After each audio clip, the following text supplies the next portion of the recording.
예, 여러분 또 주님 말씀을 함께 나누는 시간을 갖도록 하겠습니다. 제 말씀이 그동안 드린 말씀이 이렇게 유튜브에 저장이 되어 있습니다.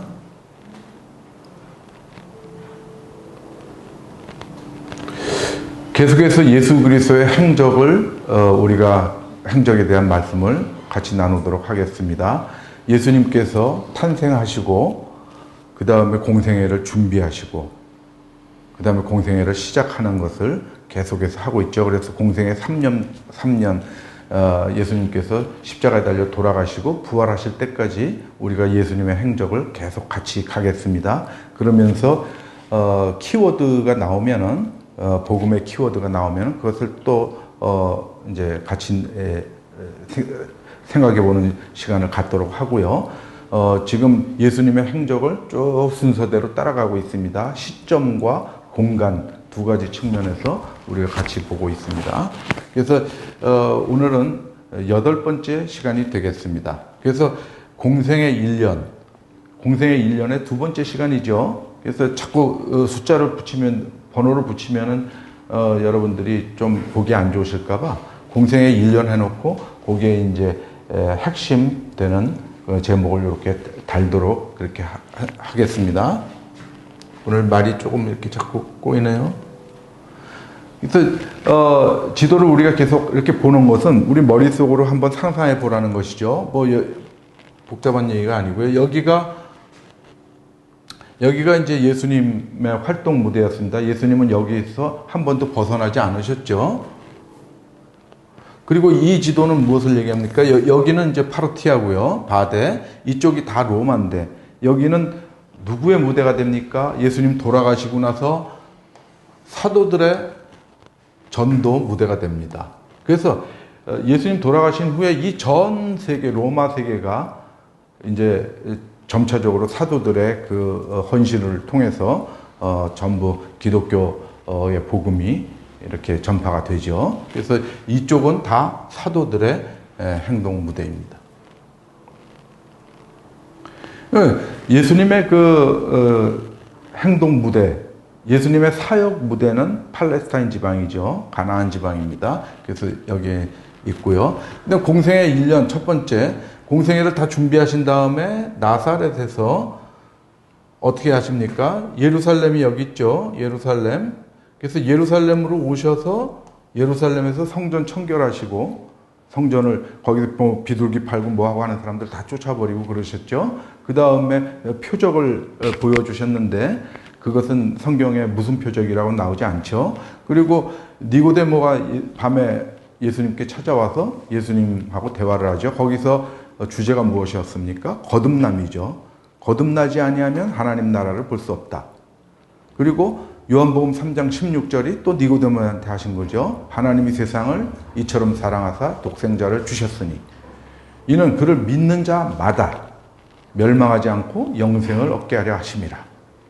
그래서 복음의 핵심 키워드를 니고데모한테 말씀하시는 겁니다. 그래서 공생의 사역 초기에 공생의 1년에 맨 처음에 예루살렘 가셔서 말씀을 하시는 겁니다. 구원의 어떤 시스템을 정확하게 말씀을 해주시는 겁니다. 너희가 이렇게 구원받는 것이다라는 것을, 이렇게 영생을 얻는 것이다라는 것을 정확하게 선포를 하시고 출발을 하는 것이죠. 그래서 그러고 나서 유대에 가서 유대 지방에 그 요단강가가 있죠. 여기서 세례를 베푸시고, 근데 여기서 세례를 베푸시는데 예수님께서 직접 베푸신 건 아닙니다. 제자들이 베푼 거죠. 그때 이제 요한이 여기서 세례를 받고 있다가 이게 헤롯 안티파스한테 잡혔죠. 그래서 이쪽으로 다시 나사렛으로 이 갈릴리 지방으로 가시려고 그러는데 이쪽에 공기가 안 좋으니까 사마리아로 가시는 거죠. 그래서 요한복음의 4장에 보면은 사마리아를 통과하여야 하겠는지라 그러죠. 유대인들은 이 사마리아를 통과하지 않았는데 어쩔 수 없이 이 길을 택할 수밖에 없었다는 것이죠. 그래서 이 수가에서 사마리아의 여인을 만나고 가나로 다시 가셔서 왕의 신하의 아들을 고치시고 그 다음에 나사렛으로 다시 고향으로 가시죠. 그래서 여기서 이제 말씀을 전하시는데 여기서 배척을 받습니다. 그래서 최종적으로 가버나움에 가십니다. 그래서 오늘은 여기까지 나사렛에 도착하시는 여정까지를 여러분과 같이 하겠습니다. 그 다음에 가버나움에 정주하셔서 본격적으로 갈릴리 사역을 하시는데 그것은 이제 공관복음에 나옵니다. 마태, 마가, 누가복음에. 그래서 예루살렘 사역, 오늘 말씀드리는 내용들은 다 요한복음이죠. 그리고 맨 마지막에 나사렛에 들리는 것은 이제 누가복음의 말씀을 가지고 여러분께 전하도록 하겠습니다. 이렇게 순서는 그렇다라는 것입니다. 이게 여정입니다. 예수님의. 우리는 예수님의 행적을 따라가고 있죠. 그래서 그 여정도 우리가 한번 살펴보는 것이죠. 그래서 오늘은 세례에 관해서 보도록 하겠습니다. 왜 그러냐면은 여기 이제 4장 1절에는 예수님께서 세례를 베푸는 것이 세례 요한보다 많다라는 것을 바리새인들이 이미 알았다라는 겁니다. 바리새인들이 이제 예수님을 주목하기 시작했죠. 그것을 예수님께서 아셨다. 들어서 아셨다. 그게 4장 1절의 얘기고, 그런데 예수께서 친히 세례를 베푸신 것이 아니고, 친히 베푸신 게 아니고 제자들이 베푼 것이라. 그렇습니다. 왜 그랬겠습니까? 예수님께서는 요한 방식으로 세례를 베풀지 않았죠. 왜 그럴까요? 요한이 베푼 세례는 형식적 세례이기 때문에 그렇습니다. 그래서 베드로전서 3장 21절에 보면 세례가 나오죠. 이렇게 세례에 대해서 두 구절을 제가 비교를 합니다. 베드로전서 3장 21절을 봅시다. 물은 예수 그리스도께서 부활하심으로 말미암아 이제 너희를 구원하는 표니, 상징이라는 겁니다. 곧 세례라. 물로 주는 세례는 예수 그리스도께서 부활하심으로 우리가 구원받는 것에 대한 상징적 행위다라는 것입니다. 그걸로 우리의 죄가 씻어지는 게 아니다. 물세례로. 보십시오. 이는 육체의 더러운 것을 제하여 버림이 아니요. 더러운 것을 제하여 버림이 아니다. 하나님을 향한 선한 양심의 간구다라는 겁니다. 우리가 하나님을 향해서 살겠나이다라는, 항상 간구 속에는 우리의 각오가 포함되어 있는 것이죠. 우리의 각오와 함께 그것을 도와주소서 하고 간구하는 것이 우리의 기도입니다. 우리의 신앙생활입니다. 그래서 보면 이 간구라는 것이 영어 성경 NIV에서는 플레지라고 이렇게 나와 있습니다. 맹세, 서약 이런 거죠. 또 다른 영어 성경 KJV, 킹 제임스 버전이죠. 여기서는 answer라고 나와 있습니다. 어려운 단어 아니죠. 응답이라는 겁니다. 하나님을 향한, 하나님이 우리에게 너가 그 삶을 살 것이냐라는 것에 대한 대답이다라는 겁니다.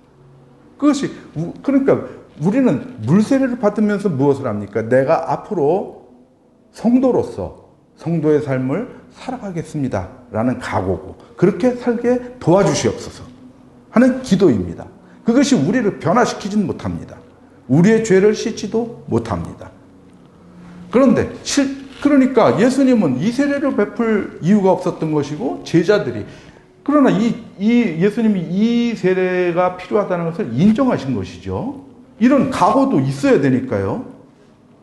어떤 회개하라 천국이 다가왔느니라 하면서 세례 요한이 세례를 베푼 것은 너네가 세례를 하면 마음의 방향을 돌리고, 세상을 향하던 마음의 방향을 하늘나라로 돌리고 그것을 확증해라. 너희가 그런 삶을 살 수 있도록 각오해라. 그 표시로 너네가 세례를 받아라 이거였습니다.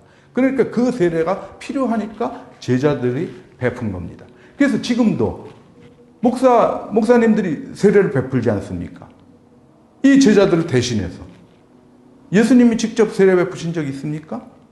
아니지 않습니까? 이것은 뭐냐면 어떤 교회라는 어떤 시스템 속에서 성도가 그 시스템에 들어가서 거기에 가르침을 받고 거기서 가르치는 대로 살겠다 하는 어떤 의사표시로서의 세례인 것입니다.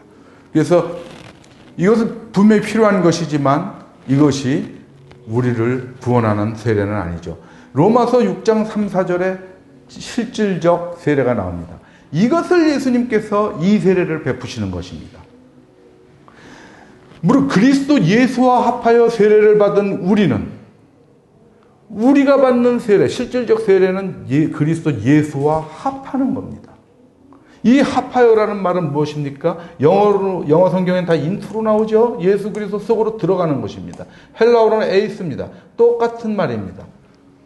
뭐뭐 속으로 들어간다라는 겁니다.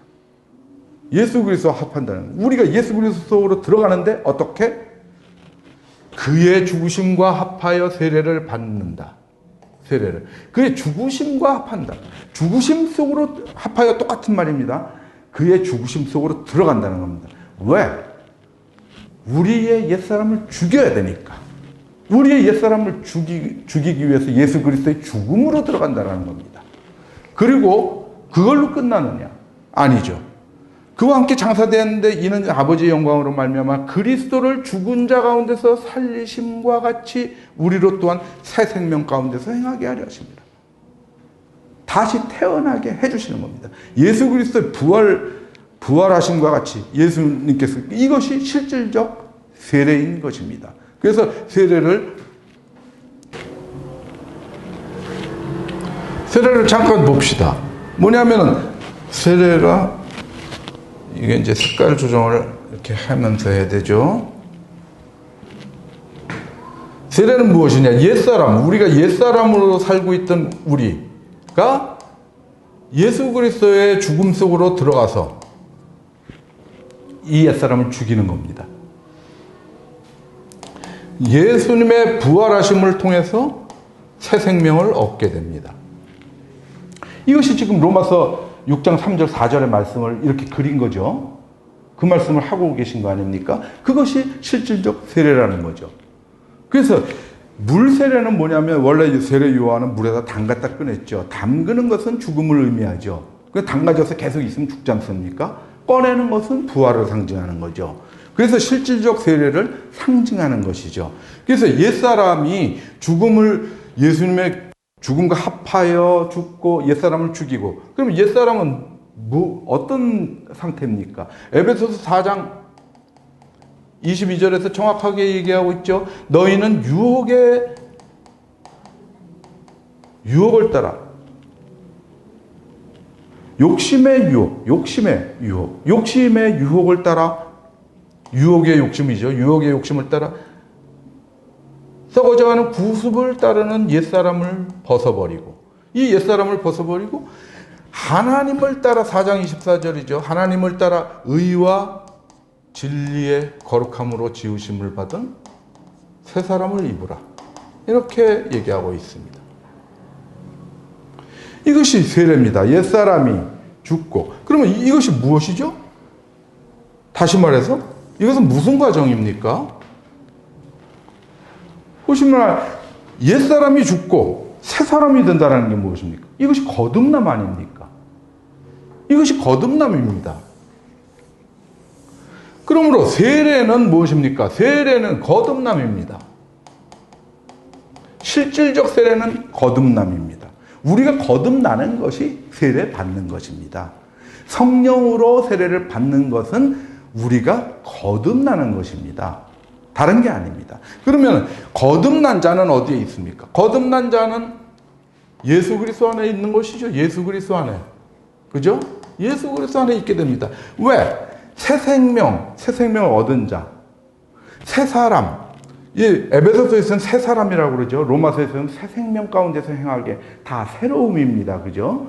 근데 여기서는 어떻게 얘기를 하고 있습니까? 고린도후서 5장 17절에 뭡니까? 새로운 피조물. 그리스도 예수 안에 있으면 새로운 피조물이라.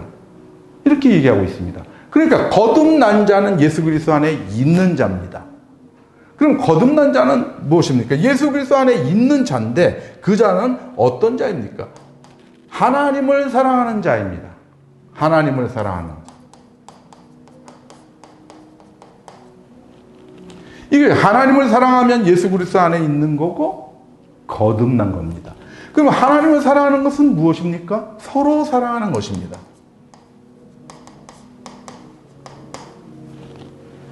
하나님을 사랑하는 것은 이것이니 그의 계명을 지키는 것이라. 또 나오죠. 요한일서에 계속 나오는 말씀입니다. 지난 시간에 충분히 말씀드렸죠. 요한일서 5장 3절에 하나님을 사랑하는 것은 이거다라고 정의하고 있죠. 그의 계명을 지키는 거다. 근데 요한일서 3장 24절에서 뭐라 그럽니까? 그의 계명을 지키면 주 안에 있다. 그런데 그 바로 전절에 뭡니까? 그의 계명은 서로 사랑할 것이니라. 예수 그리스도가 우리에게 주신 그 계명대로, 그러니까 한마디로 서로 사랑하면 하나님을 사랑하는 것이고, 하나님을 사랑하면 예수 그리스도 안에 있는 것입니다. 그러면 그 상태면은 우리가 거듭난 겁니다. 실질적 세례를 받은 겁니다. 예수 그리스도께서 주시는 세례, 성령께서 주시는 세례를 우리가 받은 겁니다. 그러면 어떤 효과가 있습니까? 유혹의 욕심을 따르던 자가 하나님을 따르게 됩니다. 그죠? 하나님을 따라, 이해를 따라, 유혹의 욕심을 따라 시험에 드는 것이죠. 하나님은 시험 받지도 않으시고 시험 하시지도 않는다. 오직 각자가 시험을 받는 것은 자기의 욕심을 따라 미혹됨이라. 자기의 욕심이 시험에 빠뜨리게 하는 겁니다. 그러면 이 욕심, 육체의 욕심을 벗어나려면 어떻게 해야 됩니까?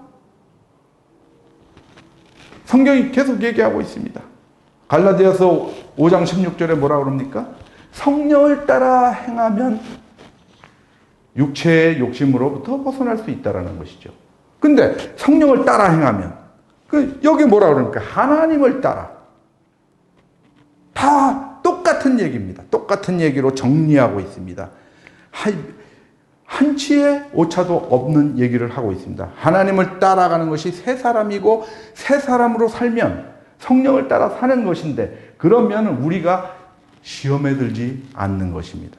그래서 우리를 시험에 들게 하지 마옵시고 라고 하는 기도는 바로 이것입니다. 우리가 거듭나서 새 사람으로 살게 해 주시옵소서. 즉 예수 그리스도 안에 있는 삶, 다시 말해서 서로 사랑하는 삶을 살게 힘을 주시옵소서. 그것이 우리를 시험에 들게 하지 마옵시고 라는 얘기입니다. 그것이 세례가 가지고 있는 의미입니다. 그래서 이제 그 세례를 베푸셨죠. 그래서 세례의 의미를 생각해 봤고요. 가면서 사마리아 여인을 만나게 되죠. 사마리아 여인을 만났을 때 가장 중요한 키포인트는 무엇입니까? 양식에 관한 문제입니다.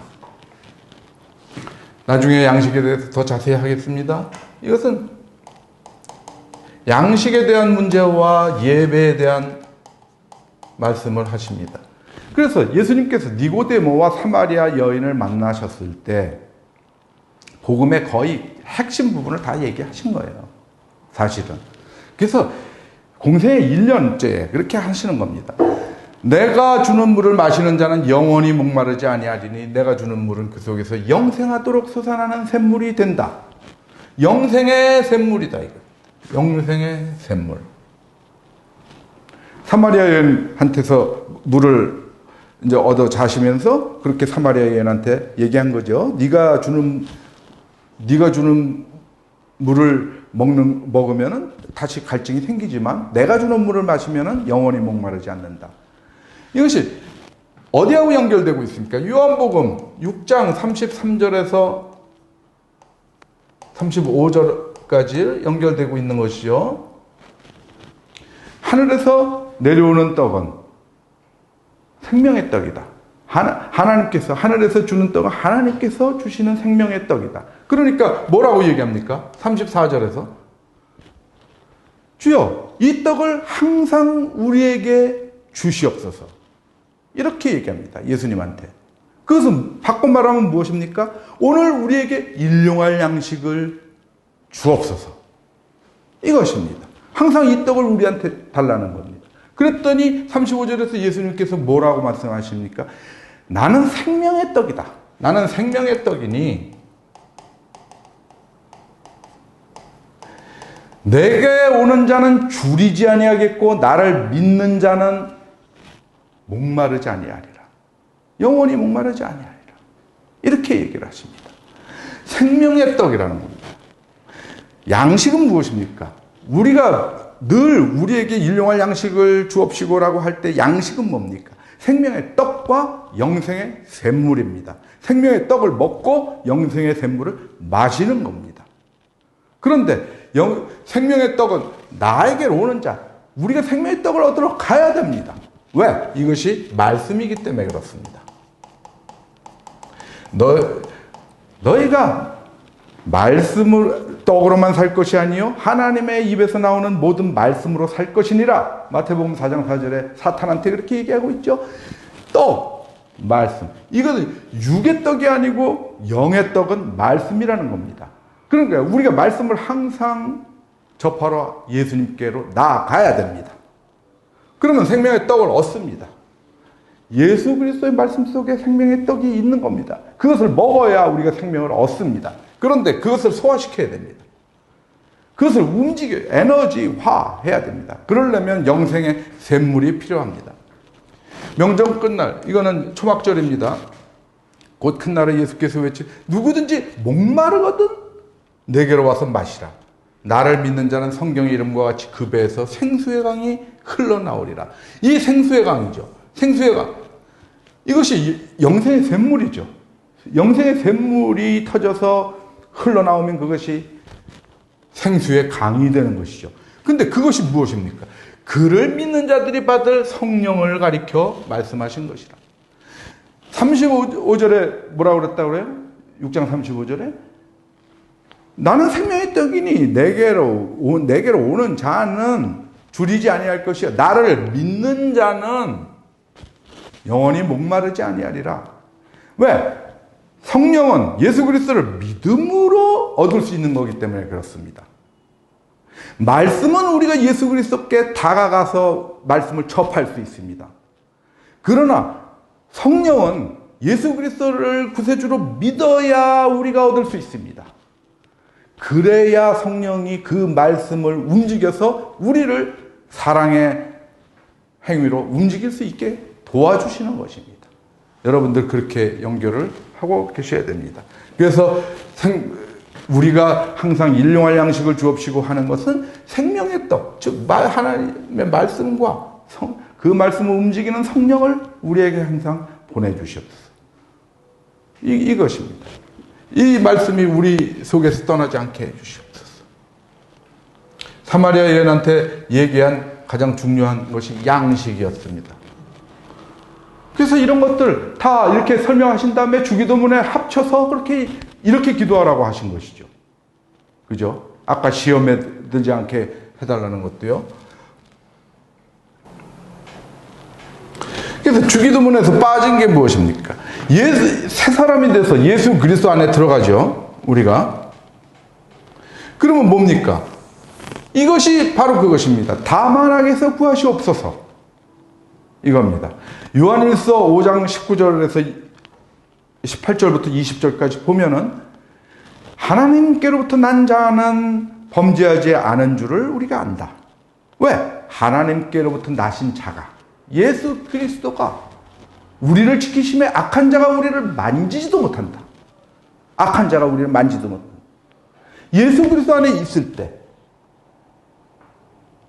요한일서 5장 20절에 그 마지막 절에 뭐라고 하냐면 우리가 아는 것은 우리가 예수 그리스도 안에 있는 것이라. 그겁니다. 그러면 예수 그리스도 안에 있으면 악한 자가 우리를 만지지도 못합니다. 시험에 들게 하지 마옵시고 다만 악에서 구하시옵소서. 이것입니다. 이 내용을 주기도문 속에 담으신 겁니다. 너네는 이렇게 기도하라는 겁니다. 그렇게 기도하라는 건 이렇게 살아라라는 겁니다. 옛사람을 벗고 새사람으로 살아라 이겁니다. 그러면 너희는 시험에 들지 않고 악에서 구함을 받는다라는 것입니다. 우리는 항상 기도하면서 기다리는 그 상태가 아닙니다. 모호한 상태입니다. 그것은 예수님 우리를 시험에 들게 하지 말게 해주시고 악에서 구해 주시옵소서. 그런 거 없습니다.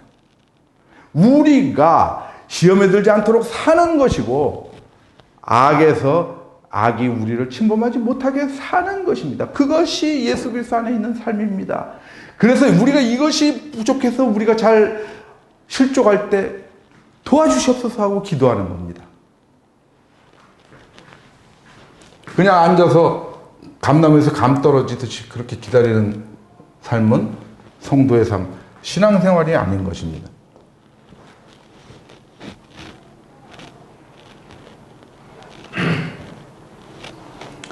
그 다음에 사마리아 여인한테 하신 두 번째 키워드는 무엇입니까? 하나님은 영이시니 예배하는 자가 영과 진리로 예배할지니라. 이것이죠. 예배에 대해서 말씀하시는 거죠. 참된 예배는 장소, 형식 이런 거 필요 없다. 너네가 그리심산에서 예배를 하든 우리가 예루살렘에서 예배하든 그런 거 상관없이 예배하는 날이 오리라. 형식에 치우친 예배 그런 거 하지 말라는 겁니다. 진정한 예배 아니다. 그래서 영과 진리로라고 번역됐지만 왜 영어를 이렇게 달았냐 하면은 in입니다. in the spirit. 성령 안에서, 진리 안에서. 이것이 우리가 항상 우리의 삶입니다. 이것이 성령 안에 있는 삶, 하나님 말씀 안에 있는 삶, 그것이 우리의 그냥 삶입니다. 우리의 양식입니다. 우리가 잠깐 전에 말씀드렸지 않습니까? 우리가 이 양식을 먹으면서 살아가는 것이 예배입니다. 참된 예배입니다. 로마서 12장 1절에서 내가 하나님의 모든 자비하심으로 너희를 권하니 너희 몸을 하나님이 기뻐하시는 거룩한 산제물로 드리라. 이는 너희가 드릴 영적 예배다. 영적 예배. 뭡니까? 너희 몸을, 성전된 너희 몸을 하나님이 기뻐하시는 거룩한 산제물로 드리라. 산제물로 너희의 삶, 거룩한 삶을 제물로 바쳐라 이겁니다. 이것이 영적 예배라는 거예요. 우리의 삶 자체가 예배가 되어야 되는 것이죠. 그것이 무엇입니까? 거룩하게 되려면 어떻게 돼야 됩니까? 예수 그리스도 안에 있어야 됩니다. 결론은 항상 똑같습니다. 서로 사랑해야 됩니다. 그것이 거룩한 삶입니다. 다른 게 아니에요. 어려운 게 아닙니다. 이것을 수행하는 것은 어렵지만 그 의미 자체는 어려운 게 아니죠. 예수 그리스도 안에 있는 삶이라는 것이 우리가 그 삶을 살아가기가 어려운 것이죠. 그것을 위해서 노력해서도 잘 안 되니 기도하는 겁니다. 성령을 보내달라고요. 그래서 우리가 이 말씀은 잘 알지만 이것이 실행 안 되니까 성령을 보내주셔서 성령이 우리를 움직이게 해달라고 계속해서 기도하는 겁니다. 다른 것을 구하는 게 아닙니다. 구하라. 그러면 너에게 주실 것이요. 라는 것은 무엇입니까? 성령입니다. 성령을 구하라는 겁니다. 왜? 이렇게 살아야 되니까. 거룩한.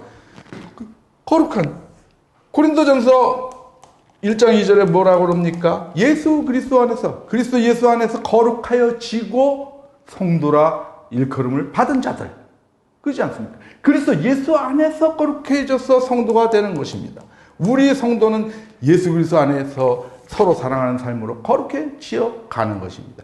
그래서 우리가 거룩한 산제물을 드리면 그 삶을 살면은 무엇입니까? 그것이 예배입니다. 왜?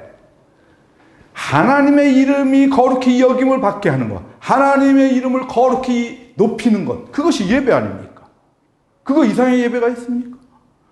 이름이 거룩히 여김을 받으시오며 이겁니다. 그것이 예배입니다. 그런데 이름이 거룩히 여김을 받으시오면 어떻게, 하나님의 이름이 거룩히 여기시면 어떻게 받습니까? 우리의 삶을 통해서 받는 것입니다. 내가 나의 이름을 거룩하게 하였는데 그것을 너희를 통해서 나타내겠다. 너희의 삶을 통해서. 에스겔서 36장 23절에 그렇게 얘기하고 있습니다. 그래서 이름이 거룩히 여김을 받으시오면은 뭡니까? 우리가 예수 그리스도 안에 있는 삶, 거룩한 삶, 서로 사랑하는 삶을 살겠나이다. 이겁니다. 그렇게 기도하는 겁니다. 그것이 하나님의 이름을 거룩하게 하게 하고 높이고 예배하는 것이기 때문에 그렇습니다. 그래서 진정한 예배는 거룩한 산제물로 드리라는 것입니다. 그 다음에 여기는 그냥 제목만 이렇게 달았습니다. 이 텍스트가 엄청 많기 때문에 다 일일이 할 필요는 없고 우리가 성경을 찾아가면서 한다고 그런 것이죠. 이건 성경을 뭐 구태 찾을 필요 없겠습니다. 왜냐하면 사마리아 여인과 대화를 나누고 나서 그 영적 예배하고 저기 영생의 샘물을 말씀하신 다음에 가나로 가시죠. 가나로 가셔가지고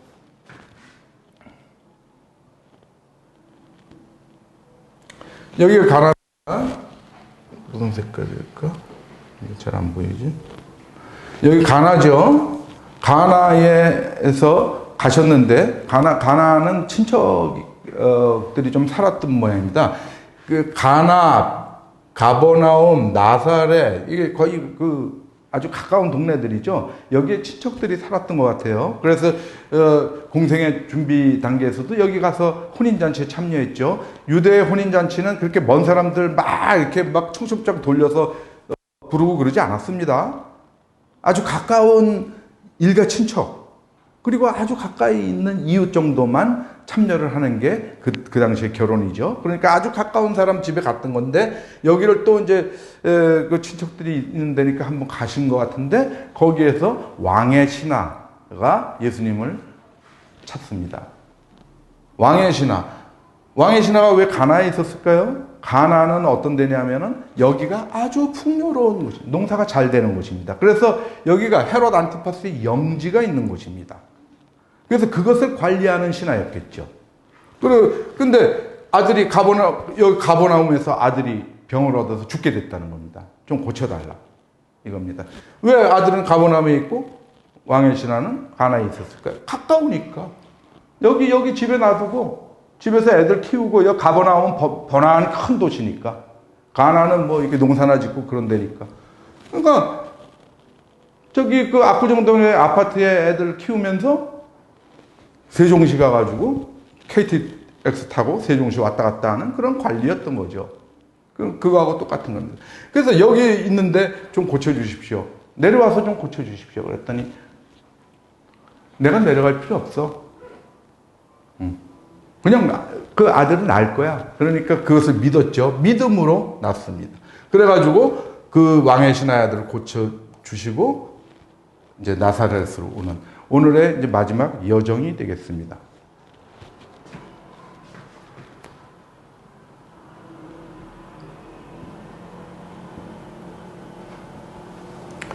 나사렛으로 오시는 것이죠. 그래서 여기는 누가복음 4장을 한번 보겠습니다.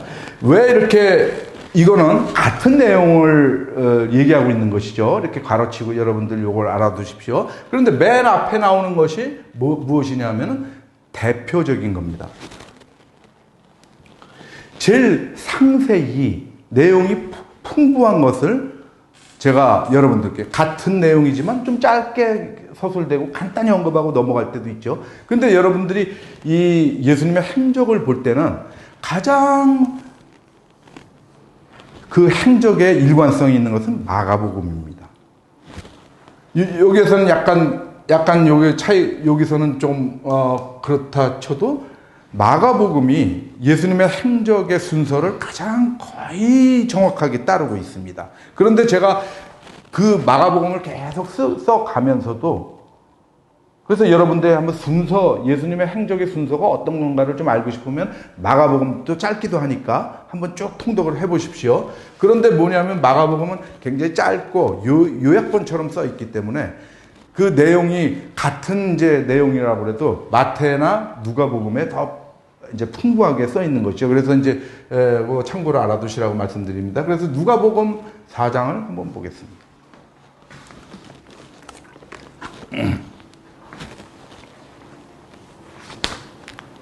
누가복음 4장 16절을 보면은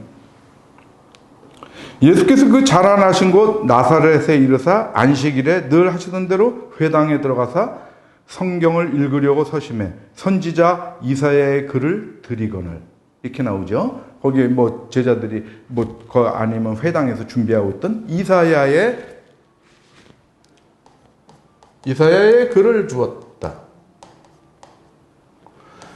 이 파피루스 두루마리로 이렇게 책을 만들었었죠. 그래서 그것을 펼쳐서 쭉 펼쳐가면서 예수님께서 오늘따라 입이 자주 마르네요. 이거를 이제 하신 거죠. 61장, 이사야서 61장을 이제 인용을 하시는 건데, 뭐냐면 이게 역사적으로도 그때 어떤 성경 그 구약 성서를 어떻게 봤을까? 그랬는데 1947년에 팔레스타인 그 사해 부근에 유대 광야의 쿰란이라는 곳이 있는데, 쿰란 동굴, 거기에서 베두인 목동이 단지 속에 있는 파피루스 두루마리를 발견합니다. 그래서 이제 그것을 뭐 자세히 말씀 안 드리겠습니다. 그것을 학자들이 연구를 해보니까 기원전 100년경 쓰여진 거였습니다. 그러니까 예수님은 언제 태어나셨죠? 제가 BC 7년, 그리고 활동하시는 때가 32년 이후 35년까지 이렇게 제가 보고 있는 거죠. 제 연구 결과에 따르면. 그러니까 이때 이미 있는 것이죠. 이런 학본이. 그리고 뭐냐면 구약이 헬라어로 다 번역되어 있는 때고, 그 70인역이라는 거 전에 말씀드렸었죠. 한번 예수님의 행적할 때 알렉산드로스 대왕 그 얘기할 때 말씀을 드렸던 겁니다. 뭐 복잡한 얘기 또 하면 시간 길어지니까요. 그래서 그런 이사야의 글을 읽은 건데, 내용은 뭐냐면, 주의 성령이 내게 임하였으니 이는 가난한 자에게 복음을 전하게 하시려고, 포로된 자에게 자유를 주게 하시려고, 눈먼 자에게 다시 보게 함을 전파하며 눌린 자를 자유롭게 하게 하시려고, 주의 은혜의 해를 전파하게 하려 하심이라. 이 말씀을 전한 겁니다. 예수님 당신에 대한 예언을 얘기하는 것이죠. 그래서 예수님의 주 역할은 자유를 주는 것입니다. 자유. 진리를 통해서, 진리를 전함으로 진리가 너희를 자유롭게 하리라. 너희가 관습과 율법에 얽매여 있던 포로된 너희를 진리가 풀어준다. 진리를 알게 되면 너네 모든 고정관념, 선입관 이런 거에서 벗어나고 자유로운 신앙생활, 자유로운 믿음, 자유로운 사랑의 발현을 할 수 있게 된다는 것입니다. 그것을 위해서 내가 왔다라는 겁니다. 자유를 주려고 왔다는 겁니다. 그리고 주의 은혜의 해를 전파하러 오셨다. 은혜의 해가 나옵니다. 은혜의 해를 전파하러 오셨다. 은혜의 해는 무슨 의미를 갖고 있습니까? 마태복음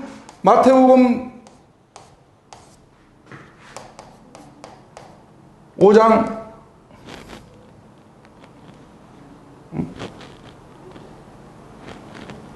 이렇게 합시다. 5장 45절에 뭡니까? 하나님을 이렇게 저는 표기하죠. 하나님이 비를 선인과 악인에게 비추시고 비를 불의한 자나 의로운 자에게 똑같이 내려주신다. 은혜의 해는 누구에게나 동등하게 온다라는 겁니다. B, C 구분 안 하고 오는 겁니다. 그런데 그 비의 은혜를 우리가 얻으려면, 은혜의 햇빛이 이렇게 비추는데 그 은혜를 얻으려면 어떻게 해야 됩니까? 동일하게 오는 것을 우리가 나아가서 얻어야 됩니다. 은혜의 보좌 앞으로. 여기는 은혜의 보좌요. 이 은혜의 작동 원리는 뭡니까? 성령을 통해서 작동하죠. 파동적으로 옵니다. 그래서 파동적으로 오기 때문에 동시에 전 세계적으로 하나님의 은혜가 항상 미치고 있는 것입니다. 너 하나한테 은혜가 가는 게 아닙니다. 너 하나한테 가는 은혜가 아닌 걸 네 것으로 하려면 네가 가야 되는 겁니다.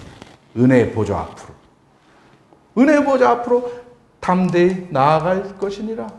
긍휼하심을 받고 은혜의 때에 따라 돕는 은혜를 얻기 위하여 은혜의 보좌 앞으로 담대히 나아갈 것입니다.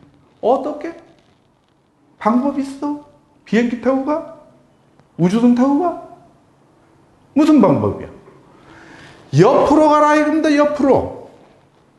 그것이 마태복음 25장 40절에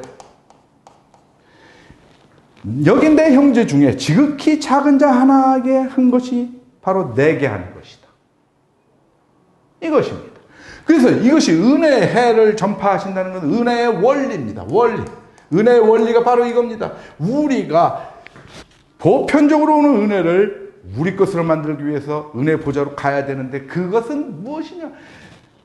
그 차원의 벽을 뚫고 가는 방법 없어요. 우리 3차원 속에서 옆으로 가는 겁니다. 그러면 5차원에서 보기에는 그것이 오는 겁니다. 은혜 보좌 쪽으로 오는 겁니다. 그래서 그런 겁니다. 하나님을 사랑하는 방법이 있습니까? 우리 따위가 하나님을 사랑하는 방법이 있습니까? 없지요. 그래서 가르쳐 주는 겁니다. 하나님을 사랑하는 것은 이것이니 그의 계명을 지키는 것이라. 그의 계명은 이것이니 그 아들 예수 그리스도의 이름을 믿고 그가 우리에게 주신 계명대로 서로 사랑할 것이니라. 우리가 옆으로 가면 서로 사랑하면 그것이 하나님을 사랑하는 겁니다. 이것이 은혜의 원리입니다. 우리가 수평으로 갈 때 그것이 하나님한테 위로 가는 겁니다. 우리가 그것을 분명히 깨우쳐야 합니다. 은혜의 해를 전파하러 오셨다. 이렇게 예수님께서 말씀하고 계시죠. 그리고 여정을 마무리 짓겠습니다. 그런데 여기에서 배척하죠. 뭐냐면 4장 22절에 보면 다 그를 증언하고 그 입으로 나오는 바 은혜로운 말을 놀랍게 여겼는데 이런데 이 사람이 요셉의 아들이 아니냐 이렇게 나옵니다. 여기서는 뭐라 그럽니까? 그 목수의 아들 아니냐? 그 형제 야고보, 요셉, 시몬, 유다가 우리와 있고 그 누이들도 우리와 함께 있지 않느냐? 여기 뭐는 마리아의 아들 목수가 아니냐? 그래서 이제 직업이 정확하게 예수님 목수라는 것이 여기 마가복음에 나오죠. 마리아의 아들 목수다 이렇게 나오죠. 그 형제 쭉 똑같이 나오고요. 여기하고 그 누이들하고 같이 있다라는 것. 누이들이 뭐 시집 가고 뭐 그래서 이제 같이 있는 거겠죠. 그래서 그런 얘기가 나오는데 그러니까 이제 아니 목수가 마리아 아들 목수가 와서 뭐 갑자기 네가 얘기하는 건 충분히 알아듣겠는데 멋있는 얘기인데 그 메시지는 좋은데 메신저가 마음에 안 든다 이렇게 본 겁니다. 그러니까 항상 우리 현실에서도 일어납니다. 그 사람 말이 맞는데 그 맞는 말을 하는 사람 자체가 미워서 그 말을 인정 안 하려고 하는 겁니다. 그런 우를 범하면 안 됩니다. 우리가 그것을 분리해야 됩니다. 메시지와 메신저를 분리하도록 우리가 그렇게 노력합시다. 그래서 왜? 메신저가 그 메시지만큼 완벽하지 못합니다. 항상 사람은. 그래서 그가 전하는 말이 맞으면 그것을 인정하도록 합시다. 그래서 여기서 배척을 하니까 예수님께서 내가 진실로 너희에게 이르노니 선지자가 고향에서는 환영을 받는 자가 없느니라. 이렇게 말씀하시죠. 그래서 보면은 그 말씀을 이미 그 요한복음 4장 사마리아에서 이렇게 가시면서 얘기를 하시죠. 이 가나로 가시면서 사마리아에서 가나로 갔다가 일로 오신 건데 가나로 가시면서 뭐라 그러냐면 이미 벌써 그렇게 얘기하죠. 선지자가 고향에서는 높임을 받지 못한다. 그러니까 제자들한테 미리 얘기를 했어요. 너네들 이런 건 각오하고 있어라. 그렇게 하고 이제 이 나사렛에서 너네가 앞으로 가버나움에서 한 일을 네 고향에서도 해라 라고 요구할 것이다 라는 말씀까지 하시죠. 그러니까 앞으로는 이제 가버나움에서 주로 사역을 하시겠다 라는 어떤 언지를 주신 거죠. 그리고 이제 마태복음에서 다음 시간부터 마태복음으로 넘어갑니다. 갈릴리 사역을 본격적으로 우리가 한번 보겠습니다. 그러나 지난주와 오늘 말씀드린 예루살렘 사역, 즉 니고데모와 나는 거듭남에 관한 것, 또 사마리아 여인과 나는 영생의 샘물, 그 다음에 참된 예배, 영적 예배, 우리의 거룩한 삶으로 그리스도 안에 있는 삶으로 하나님의 거룩하심을 드러내는 것, 그것이 예배다. 라는 것들을 우리가 마음에 새기고 언제나 그리스도 예수 안에 있는 삶을 살기를 예수 그리스도 이름으로 기도드립니다. 오늘 말씀은 여기까지 전하도록 하겠습니다.